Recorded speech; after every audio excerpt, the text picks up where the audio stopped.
The other week, I had one of the highest of highs in my life so far. 32nd minute. He drives this one in with pace, and at the back post, it's smashed in. It is a goal for Houston Dynamo, and it is young Femi Awadesu for the first time in Major League Soccer. He has scored. McGlynn sets him up, and it's 1-1. Well, I'm delighted for the kid from Philly, 24 years of age. I think he's been outstanding this season, a real bright spark. But Mark, it's about the delivery. Look at the ball, look at the pace, and look at the accuracy. Stefan Frei's got no chance. The big man just puts his head on the ball, and before you know it, you're back in business. What a delivery, what a header. Game on. Equalizing goal in front of the home fans. Big shout out to you guys, by the way. Unreal feeling. But only 6 minutes later, this happened. This could work out to be something here. Here are the two goal scorers going after it. Awadesu and Wasowski. Oh, pointing to the spot. Victor Rivas is given a penalty. Oh, it's a red card. From such a high to such a low in just a matter of minutes. I'm going to come back to this play later in the video, but these two clips are a perfect representation of the highs and lows in professional football. To scoring my first goal, to then leaving my teammates a man down. It's an emotional roller coaster, but it's a good thing. Before this, I've been actively finding ways to stay level. I'm lucky to have a lot of mentors in my life, a lot of people that give me a lot of good tips and advice. The first thing I'll talk about is my routine off the pitch.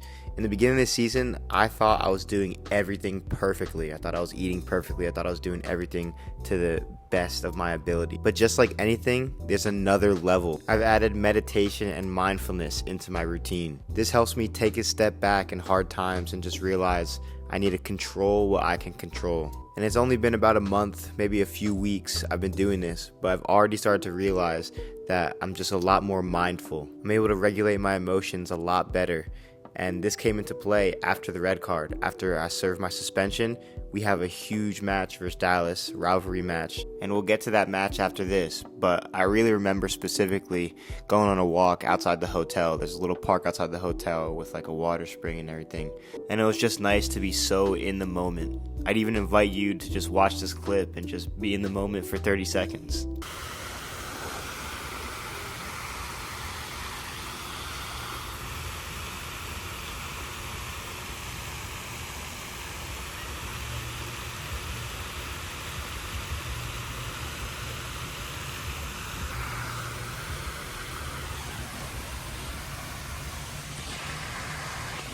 With that being said, let's take a moment to analyze a couple clips, and then at the end, we'll look at the red card and look at the match versus Dallas. Here we look at a good clip, a positive clip from LAFC at home. I'm in a good position. I take my first touch towards the space, and I'm able to find a line-breaking pass.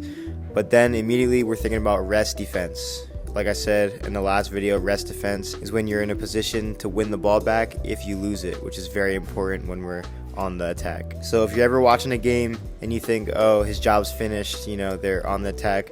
No, as a defender, you got to be communicating and making sure everybody's in a good position to, one, receive the ball, but also to be in a good spot to win the ball back if we lose it.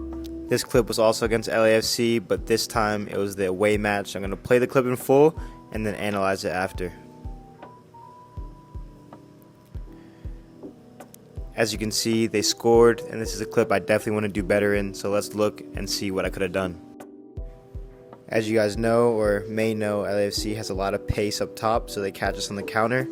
Here, I want to slow down and block off the passing lane to create a 1v1 situation instead of letting him pass across. This is a very difficult situation. Everything happens so fast, but ideally right here, I want to be stopping earlier and forcing him outside. This way, I'd let my keeper deal with the near post, and I'd get the far post. Now, it's time to look how I could have avoided my red card. Now, I know you might be thinking, Femi, there's no way that was a red. I didn't say it. That's just what I've been hearing, okay? MLS, don't find me.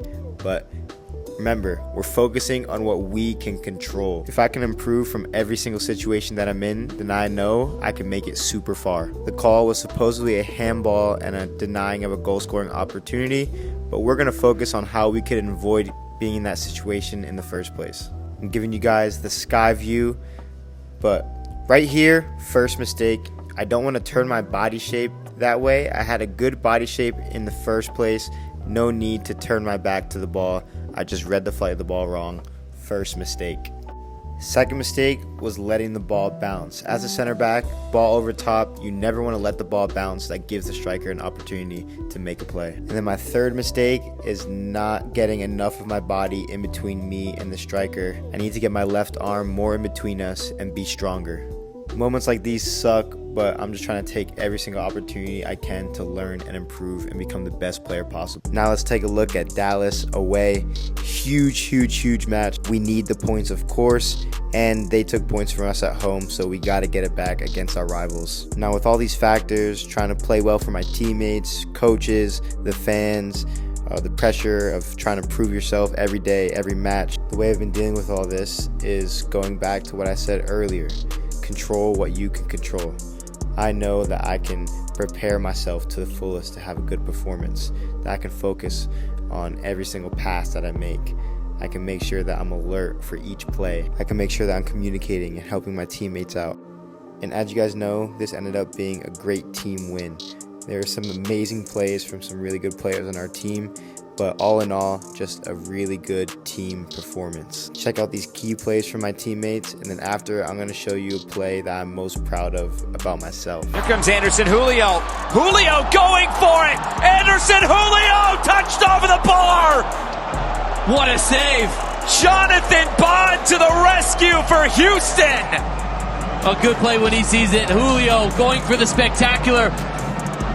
And my goodness, that is so good from Bond to track this, contort his body and know where his goal is to push it up and over. Oh, it would have been.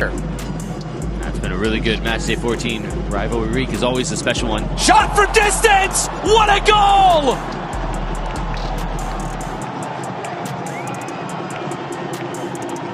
Jack McGlynn with that cannon of a left foot. 1-0 Dynamo.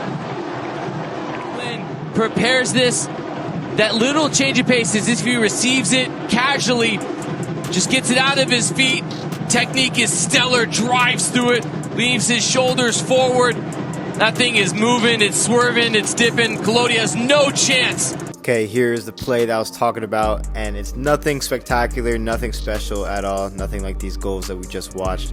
But here, similar play, and I'm able just to get my body in front of the striker and the ball. I had a good body shape the whole way through, and I was a lot stronger in this duel. Like I said, nothing spectacular, but I'm proud of the fact that I'm constantly improving. And literally right after this, we scored another brilliant goal.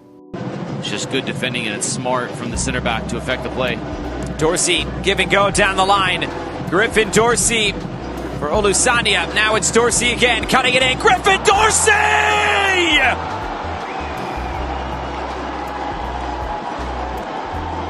Houston flying out to a 2-0 lead in Frisco. What a team performance. Huge shout out to the traveling fans. I hope you enjoyed this video. I don't have a ton of time to make content, but when I do, I try to make it as best as possible. So I hope you enjoyed, and I'll see you in the next one. Yes, sir. We up.